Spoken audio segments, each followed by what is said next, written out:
Yes, welcome into Sports Bit. Betting Insight today, Pauly and Teddy. It's Thursday. Big game breakdown is going to be the Western Conference playoff preview. Tomorrow will be the Eastern Conference playoff preview. Looking forward to that. Bad beats, bad bets, bad for the books in a second. How good are these guys in Vegas? And the fellas that make numbers, 3 win totals still alive going into the final day of the season. The Nets, they no-showed. Didn't play anybody. They stay under. Celtics get over with the win against Milwaukee. Lakers stay under as well. And here's one more with the Warriors. You could have middled this because it was as high as 68 and as low as 66, 66 and a half. Lands 67 as they blow out the Lakers, Teddy. Yeah, and again, it's your classic story, especially, we talk about it on a daily basis. Pay attention to the numbers. Note the difference between this sports book and that sports book. Each half point matters. Every 5 cents or every couple of cents in MLB matters. When it comes to the season-long bets, the season win, man, every half win matters. And it sucks if you didn't get the best of the number on Golden State over, and you're sitting here with a push and a loss on a bet that the books have been holding the money for the last 7 or 8 months, and you lost it by a hook because you didn't shop around. That's tough. Yep, it might have been one of the worst final days of the regular season in NBA history. Nothing happened. Must-wins all won and almost all covered. In the Eastern Conference, you throw this graphic up. Boston opened 13, closed 13 and a half. They were losing in the fourth quarter and covered. Oh, my God. The Bulls were laying 9, bet up to 15. They had no problems against the Nets. Pacers 12 and a half, bet up to 15. They covered. And Miami was laying 9 and a half, open 9 and a half, bet up to 11 and a half. They won the game but didn't get there. Yeah, and of course Miami, the only reason they didn't get there is that it was a bad beat, a tough beat. If you had the Heat minus the points, they're up 14 late and got closed out on a 6-0 run from the Wizards that prevented the ATS sweep for the quote-unquote must-win chalk in the Eastern Conference. And you're right, Boston, they trailed by 11 early, but that Bucks lineup last night, we talked about it. It was too weak to hold up. And it wasn't like the favorites were necessarily that good. A lot of underdogs really didn't bring much to the table on the final night of the NBA regular season. That is not an atypical occurrence. In the West, Utah pushed. They were laying 4, closed 4. The Clippers steamed up to 18 against the Kings, and that'll lead us into a middle alert here as well. There was a big jumper by Felton late in the game. Yeah. We had the Kings Clippers total opened as high as 213. It closed 209 or 209 and a half just about everywhere. And, of course, it lands at 210. The Ray Felton jumper with 32 seconds left. Didn't help our play of the day, unfortunately. We released at 211 and a half on this ballgame because, obviously, we can't say, all right, well, bet this one later. When we record, that's the number we have to use for the play of the day. But hopefully, even though we're going to grade it as a loss, we have to grade it as a loss. It's what we do. We are accurate with our numbers. Hopefully, many of you were able to win or push with our recommendation. Yeah, how about the Pelicans? Opened plus 12 and a half, bet down big time. Markets reacted to no Lillard or McCollum, and the Pelicans won outright. Yeah, and there was a ton of New Orleans money. A 6-point move after Portland announced that they would be sitting. It's not like the Pelicans were in a good spot. They were in their second set of back-to-backs in the final week of the season. That's as bad as it gets. They're sitting Davis and Boogie. That's as bad as it gets. And yet they rallied back in the fourth quarter to get the straight-up win. Very bad result for the house in this game.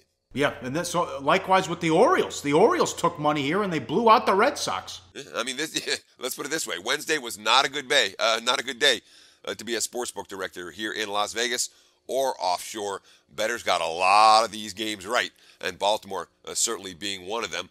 And I wonder about this. The Red Sox. You put the soft tosser Pomerantz and then the knuckleballer Stephen Wright back to back. It didn't make a whole lot of sense to me setting up your rotation that way. The best way to prepare for a nice knuckleball is to see this, slow stuff from Pomerantz. And Wright wasn't pretty. 13 batters that he faced gave up 8 runs, including 4 dingers. All Baltimore money and all Baltimore with the result. Yeah, more bad for the books. A rare night where the books needed the Cubs. They bet the under as well. This surprised me with the Dodger money. They shut out the Cubbies 2-0. Yeah, and Brandon McCarthy in the bullpen did not allow a single extra base hit. Andrew Tolzien off the game of the home run. No other run scored until the 9th. Chase Utley walked, and in the 9th inning with 2 outs, scored from first on a strikeout. Wilson Contreras made a bad throw that allowed him to get the second. So, or Tolles to get the second. He's the guy who struck out. So it wasn't like there was a whole lot of offense in this ball game. It won in the first and a real cheap one in the ninth. 2-0 final. Books lose on the side. Books lose on the total. Yep, bad bet in MLB. A 30-cent move again on the Indians, but they lose this time at home. White Sox get them. Yeah, I'm telling you, man. And, Sportsbet bold prediction. It's not a bold prediction. There's no way you can possibly make money betting on the Cleveland Indians this year. It's absolutely impossible. The price is just too high. That team's got to win 120 games for you to break even. Look at them. They're bet up to 260 against the White Sox. Huge following. Every wise guy in town is in love with Cleveland. The money's been coming in on the Indians every single day. Of course, until they start hitting, that following's laying some really bad prices. Edwin Encarnacion, we got to give him a golden sombrero on this one, man. 6 at-bats over the last 2 games. He struck out 4 times. Those were the good at-bats. He also had 2 double plays with the bases loaded and 1 out. That's not good news, obviously, for Indian supporters. Yes, up next, big game breakdown. Western Conference playoff preview coming up on SportsBet. Betting Insight today on SBRPicks.com. Go to SBROdds.com. Browse, compare, and shop live odds available at top online sportsbooks. Back on SportsBet, Betting Insight today. Time for big game breakdown. As always, live odds, sportsbookreview.com. Western Conference playoff preview. Let's start Sunday afternoon. Portland and Golden State. Warriors swept them 4-0 this year. And can the Blazers get a game in this series? Golden State won in 5 last year in the second round. Entertaining series. They got Curry back in the middle of that series. Remember, he had the epic game in overtime when they won Game 4 on the road. Golden State got a nice ride down the stretch. They get Durant back and healthy. They played a ton of home games late. They had an easy trip at home against the Lakers last night. And you look at the minutes of Curry, Thompson, and Green down big time from last year, Teddy. Yeah, of course. And again, we're talking about more than 450 minutes shaved for the Warriors. Big 3, not counting Durant, from a season ago. And obviously Durant played way fewer minutes than he did in his final season in Oklahoma City when A, the Thunder were looking to ride him as much as they could, and B, obviously he was healthy compared to this season. So a Warriors team, again, last year, the chase for the record had an impact in the postseason. They were not money winners in the postseason. They weren't good home chalk in the postseason. They let the Blazers hang around in the postseason last year, in part because I think they were a little bit burnt out after chasing that record and then accomplishing that all-time NBA gold. It certainly made a big difference in the finals, but I think it made a difference right from the get-go. And not chasing that record this time around will pay dividends for Golden State, both in this series and throughout the course of the Western Conference playoffs. No doubt they ran out of gas, but also up 3-1. If Green doesn't get suspended, they probably win that series in 5. Now, Lillard and McCollum can compete here. The Blazers are overmatched everywhere else. Minus 41 in rebounding in 6 games without Nurkic. Check his health for this. Rebounding rate in the 6 games he missed, 46.1%. NBA season worst was Dallas, 46.5%. What do you think these numbers will be in Golden State to start the series? I would expect the Warriors are going to be double-digit home chalk. My personal powering number has a 10-point difference on a neutral field or a neutral court. You factor in the Warriors home court, we're looking at 12.5, 13, somewhere in that range. And that is a non-Nurkic line. So if he does play, I would expect that to be a little bit lower. But from all indications, he's real dicey right now. Don't know if he's going to be there for the first 2 games in Golden State. And obviously, as you mentioned, without him, they have the worst rebounding rate in the entire NBA over the course of this. If you compare it to the season-long numbers, this is going to be a problem against Golden State. Next up, Grizzlies and the Spurs. They split the season series 2-2. This is Saturday night. Are the San Antonio point guards good enough? Parker kept showing his age. Mills shows he's already reached his ceiling. Their path to the finals, they're going to get Conley, the winner of Harden and Westbrook, and Steph Curry.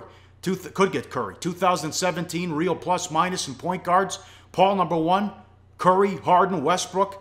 Conley, number 6, Teddy. Yeah, exactly. So we're talking about their path to the NBA Finals goes through 3 of the top 6 point guards in the NBA when it comes to real plus-minus. And look at the numbers for San Antonio for the season. Tony Parker, below average point guard. The real plus-minus wasn't there. Patty Mills, just a little bit above average. And you saw it the other night in Portland with Mills on the floor. It doesn't matter that he's not staying in front of other point guards. That is a defensive problem for San Antonio. It's been a problem all year, and it's not going to go away against Mike Conley and company. If Pop can get this team to win a couple of series, even in the Western Conference Finals, it may be one of his most impressive coaching jobs. We love their front court, but I'm telling you, that backcourt is clearly problematic. The numbers show it. And does Conley have enough help? Fizdale kept toying with chemistry after the break and never figured it out. The Grizzlies lost to the Pistons, Lakers, Mavs, and Kings over the last 9 games. This graphic, scary. Pre-break, 34 and 24. Points per 100 possessions, plus minus, plus 1.4. Post-break, 9 and 15, minus 2.9. Yeah, you're talking about minus 2.9 points per 100 possessions. A team that is well below average. And not just a small stretch. We're talking about basically 2 months of basketball that Memphis has been well below 500. And when you're talking about a team that's supposed to be rounding into form, and over the last couple of weeks, they lose to the Pistons, Lakers, Mavericks, and Kings, that is a problem. One thing we're confident with San Antonio, the Spurs are mentally tough. The Grizzlies have that reputation as being mentally tough. I haven't seen it from this year's team. I certainly haven't seen it from them down the stretch.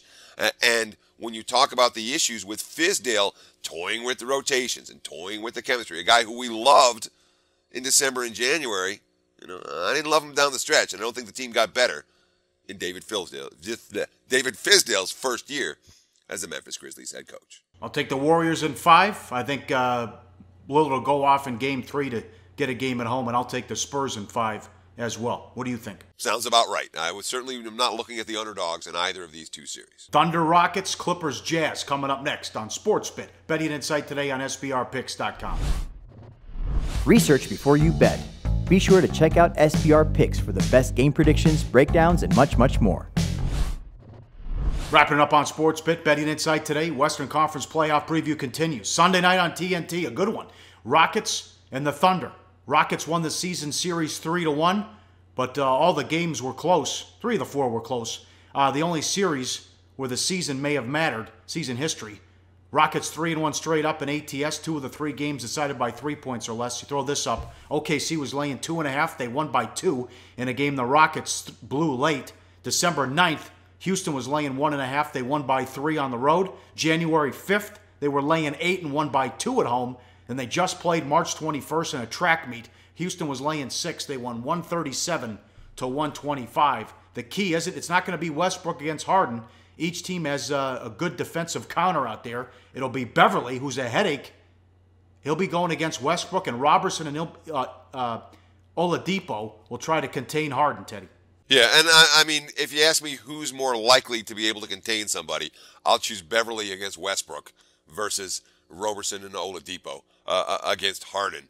It's just James Harden guardable, Beverly's listed as the number 2 point guard in defensive plus minus, elite defensive player, and Westbrook is, look, he's unstoppable. All right, but of guys who have a chance to stay in front of him, Patrick Beverly's at or near the top of my list, and that's I know that the numbers are good, for Oladipo. In particular, number 4 in shooting guards defensively. I'm not sure I buy those numbers, and I'm certainly not convinced that anyone's stopping James Harden this year. Harden, he's the MVP. I'm with you on that one. Hopefully he wins it as well. How about the bigs, too? It's going to be interesting with the bigs. Can they slow down Steven Adams as well? You got Capella down there. They're not going to have Decker as he broke his hand, but you get a healthy Anderson. You get a healthy Gordon, and I think D'Antoni, for once, did a pretty good job resting these guys down the stretch and not giving them a lot of minutes as they come into this one. It'll be bombs away all series with Houston, Teddy.